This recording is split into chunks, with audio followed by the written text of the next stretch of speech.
কোজাগরি কোজাগরি। জীবনখানা সুখের করতে গিয়ে নিজের জীবনখানাকে উৎসর্গ করে দিল।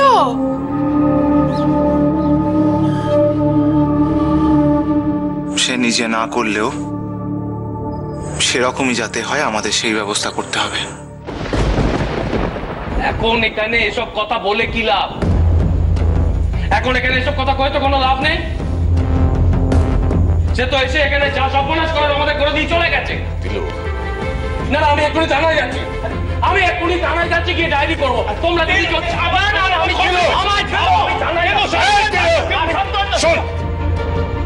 থানায় ডায়েরি করবি বলছিস?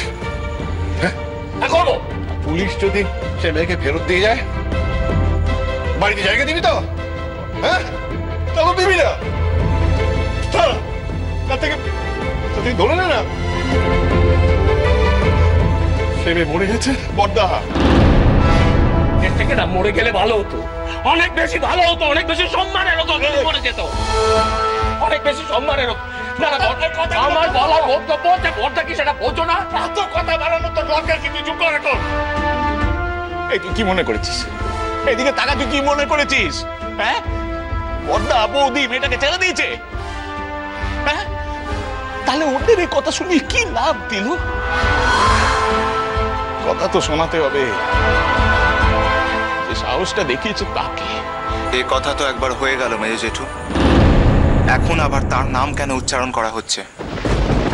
হ্যাঁ বাবা, এতক্ষণ ধরে ম্যানেজ করেছি এ কথা সে কথা বলে, কিন্তু এখন আর ম্যানেজ করতে পারছি না।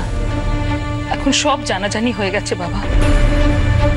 হ্যাঁ, আমি যেই শুনলাম ফুলঝুরি তোমাকে গতকাল ফোন করেছে, সঙ্গে সঙ্গে আজ সকালে আমি নুরিকে পাঠিয়ে দিয়েছি কলকাতায়। না না, এতটা পথ তুমি একা কি করে আসবে? তাই তো নুরিকে পাঠিয়েছি। তো বাবা, তোমরা আসার আগেই সব জানাজানি হয়ে গেছে। কি বললে? তুমি মনিরুলকে সঙ্গে করে আনছো কেন বাবা? মনিরুলকে আনছো কেন? ও তো কারো ভালো করে না বাবা। ও এলে ভালোর বদলে মন্দ হবে। অবশ্য মন্দ হওয়ার আর বাকি কি আছে? এই তো সাহেব স্পষ্ট বলে দিল ও ফুলচুরির সঙ্গে আর সম্পর্ক রাখবে না। এখন নাও, নাতনিকে গলায় ঝুলিয়ে রাখো। কি সাহস! বলিহারি চাই।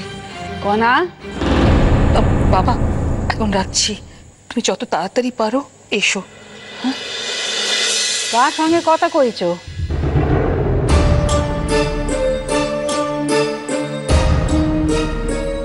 এই তো কাকিমা, বাবাকে সব কথা বললাম। কাউকে জানিয়ে আর কোনো লাভ নেই। আর কারোর যদি প্রয়োজন হয় তাহলে আমি এখানে লিখিতভাবে জানিয়ে দিচ্ছি, ওর সাথে আমার আর কোনো সম্পর্ক থাকবে না। আমি স্বীকার করে নিচ্ছি যে ওর মতো একটা মেয়েকে বিয়ে করাই আমার জীবনের সব থেকে বড় ভুল। সাহেব, এই ব্যাপারে আমি আর কোনো কথা শুনতে চাই না। গিন্নিমাত্র পুজো দেওয়ার কোনো ব্যাপার রইল না।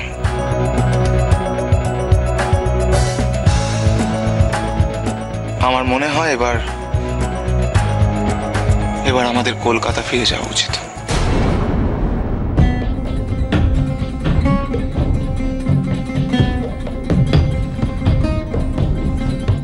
না না, আরেকটু থাকুন কাকিমা। এখানে থেকে আর কি করবো আমরা? আর তুমি বা কি করবে এখানে থেকে? না মানে এমনি সবাই মিলে ওই বাচ্চা মেয়েটিকে দোষ দিও নিকো। আমার মেয়ে তো আর কচি খুকিটি নয়। সে এত বড় মেয়ে হয়ে যখন এত বড় কেলেঙ্কার করতে পারলে, তখন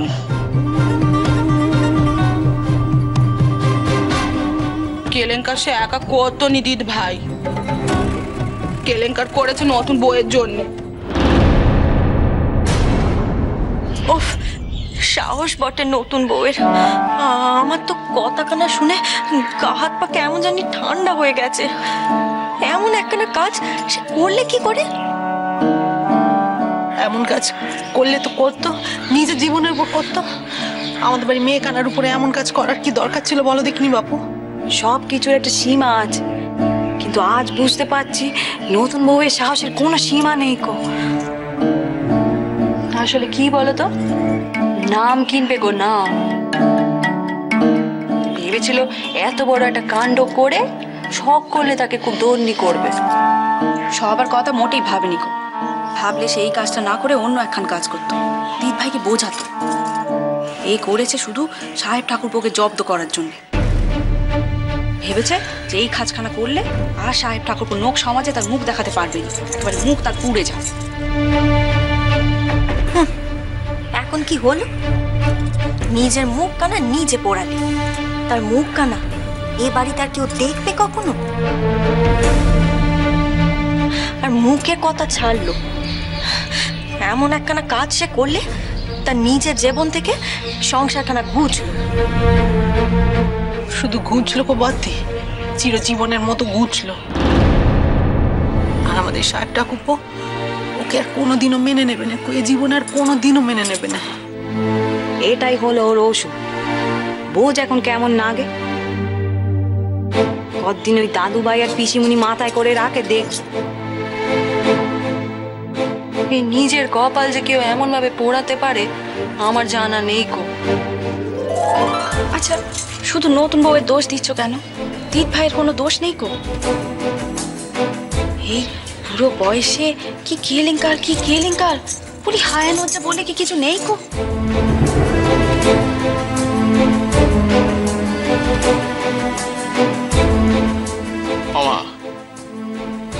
বলছি কেঁদো না। আচ্ছা তুমি কেঁদে কি করবে বলো দেখিনি?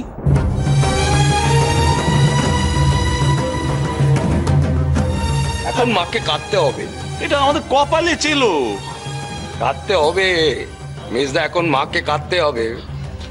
মায়ের পছন্দ করা বউ বলে কথা না।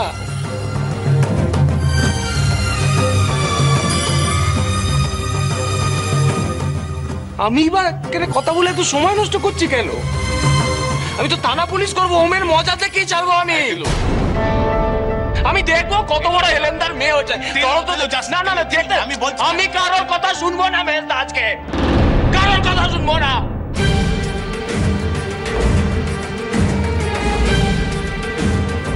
তোমাদের মানে না নাকতে পারে, আমার লাগে, আমার নাকে মেজদা। চল কথা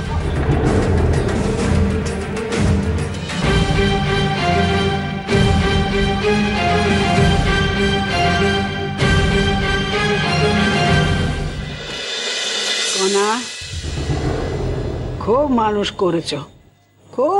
করেছো ভাইজিকে।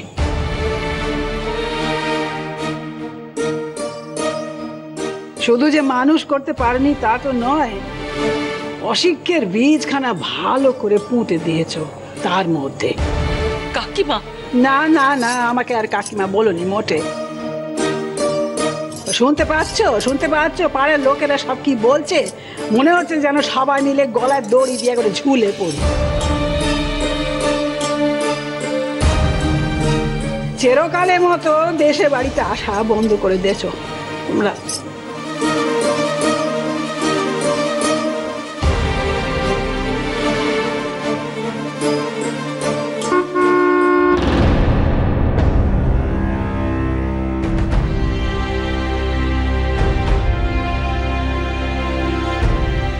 আমাদের বাড়ির বাইরে গাড়ির আওয়াজ।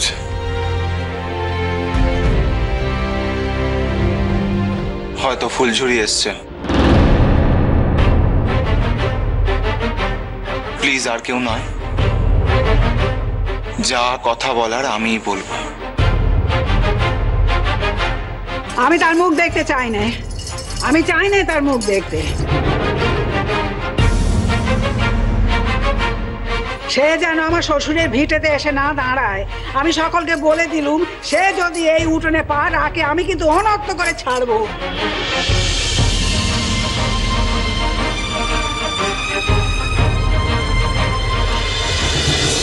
বউটা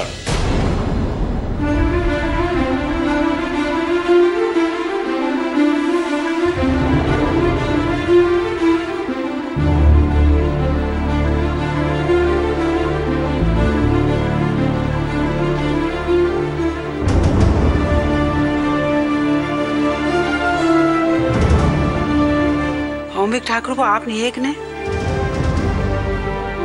কনা তুমি যে তোমার বাবাকে এখানে আসতে বলেছো এই কথা তো আমাদের বলনি কখন ঘটলো এত সব ঘটনা এখানে কি মনে করে অম্বিক ঠাকুরপো হ্যাঁ আমাকে আসতে হলো বউটা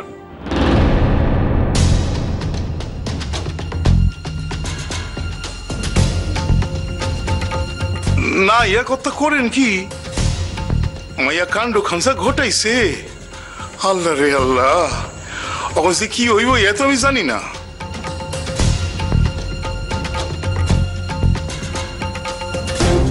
তবে কাণ্ড এক খামসা ঘটছে এইরকম কাণ্ড মানুষ শুনছে কোনোদিন মনিরুল তুমি চুপ করো তোমাকে আসবার সময় আমি বারবার বলেছি ওখানে গিয়ে কোনো কথা বলবে না যা বলার আমি বলবো দেখেন কত আগে তো জানতাম না এত ওর এখন কাণ্ড ঘটছে কিন্তু জানার পর কি করে চুপ করে থাকি কোন দেখি কি করে চুপ করে থাকি হায় রে আল্লাহ মাইন্ডসেট বিপদ মাইন্ডসেট এইভাবে বান্ধায়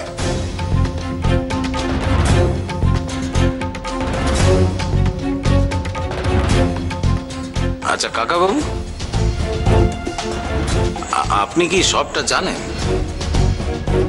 জানি মিলন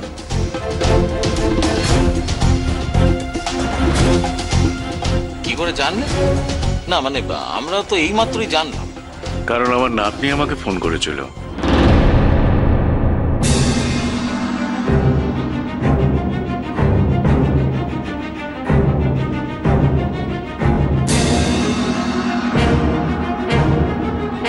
আপনার নাতনি এখন কোথায় আমগুলো তাইলো আছে তো ডাকুম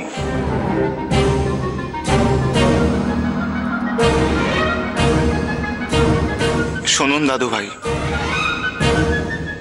আজকে এখানে সকলের সামনে প্রয়োজন হলে আমাদের গৃহদেবতাকে সাক্ষী রেখে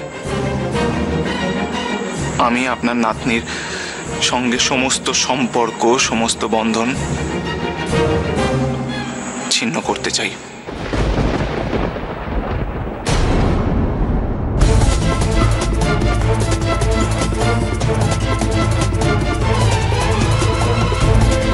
তার অপরাধ আপনি একবার সুদ হচ্ছেন অম্বিক ঠাকুরপো তার কি অপরাধ আপনার মাথা ঠিক আছে তো ফুলঝুরি আপনাকে কি বলেছে কাকাবাবু সে কি বলেছে যে আমার মেয়ের সর্বনাশের কাজ সে শেষ করে ফেলেছে আমার তো মনে হয় আমার নাতনি এত বড় পুণ্যের কাজ আগে কোনোদিন করেনি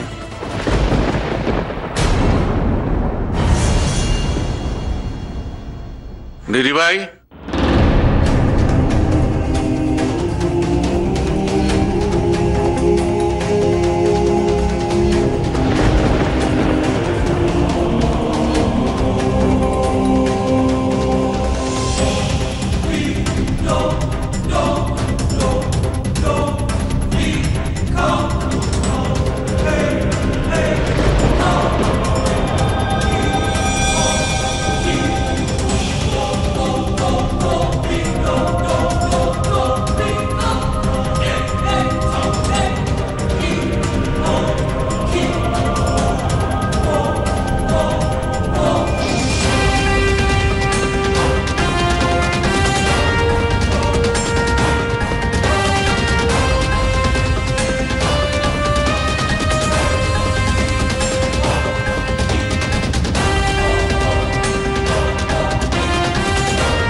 বেরিয়ে যাও আমাদের বাড়ি থেকে। আমার অপরাধ? আবার সুদ হচ্ছে, আমার অপরাধ সুদ হচ্ছে।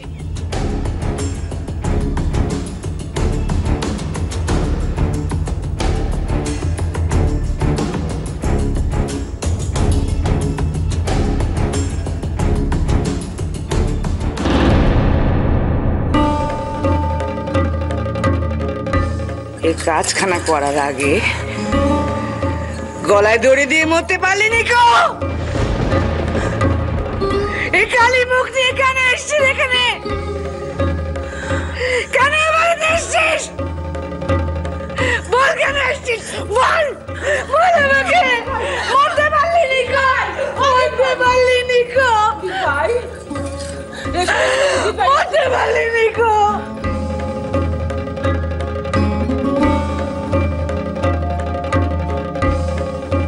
এখন আর ও ছেলের ভার আমাদের হাতে নেই কো। এখন গায়ের লোকেরা ছেলের ভার নেবে, তারা বিচার করবে। তারা কি বিচার করবে সে তাদের বেওড়া, সেই ভার আমাদের হাতে নেই। আগের বার তার জীবনখানা বাঁচাতে পেরেছিলাম, শেষ পর্যন্ত কাজটা হয়নি বলে। এবারে আর তা পারবো না। এই যে ছেলেরা তোমাদের যা বিচার করা করো তো। না না,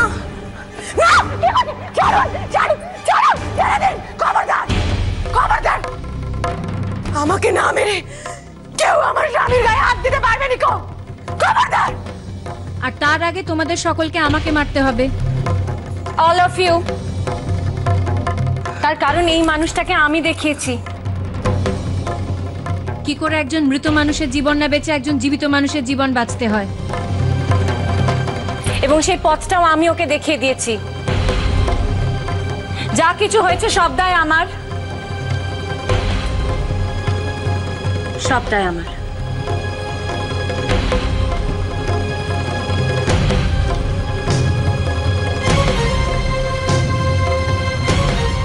না,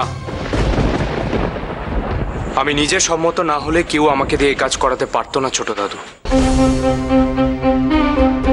তাই অন্য কাউকে নয়, শাস্তি যদি দিতেই হয় তা আমার জন্যই থাক।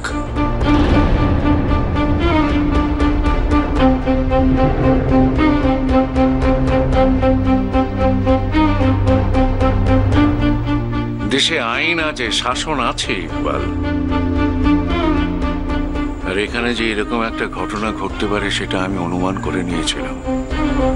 সেই জন্য আমি একা আসিনি, এখানে এই মুহূর্তে যাদের থাকা দরকার তাদেরকে আমি সঙ্গে নিয়ে এসেছি।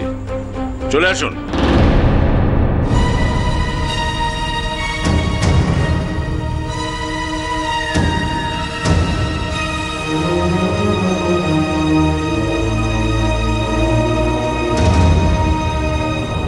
আমি ভেবেছিলাম আমার এই কাজটা অন্তত একজন বিলেতি শিক্ষায় শিক্ষিত নব্য আধুনিক মানুষ সমর্থন করবে।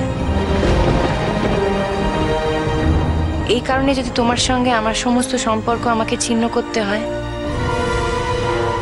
আমি রাজি আছি।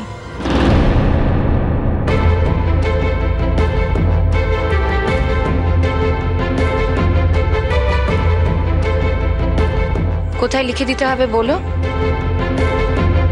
আমি লিখে দেবো।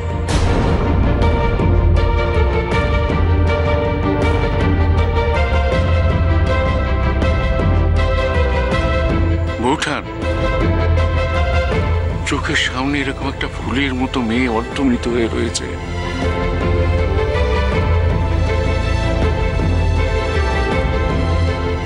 একবেলা ভাত সেদ্ধ খাচ্ছে, আর জীবন থেকে বহু দূরে সরে গিয়ে অন্ধকারে পড়ে একা একা কাঁদছে। এটাকে কি আপনি ধর্ম পালন বলেন? এটাই কি পুণ্য করা? এটাই কি জীবন ধারণ করা?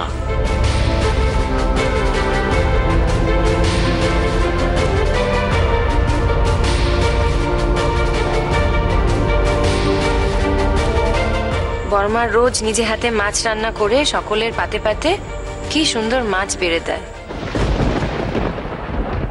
বর্মা, আজ আমাকে একটা সত্যি কথা বলো তো, তুমি নিজে যখন ভাত মাছ খাও তোমার গলা দিয়ে নামে, তোমার কষ্ট হয় না?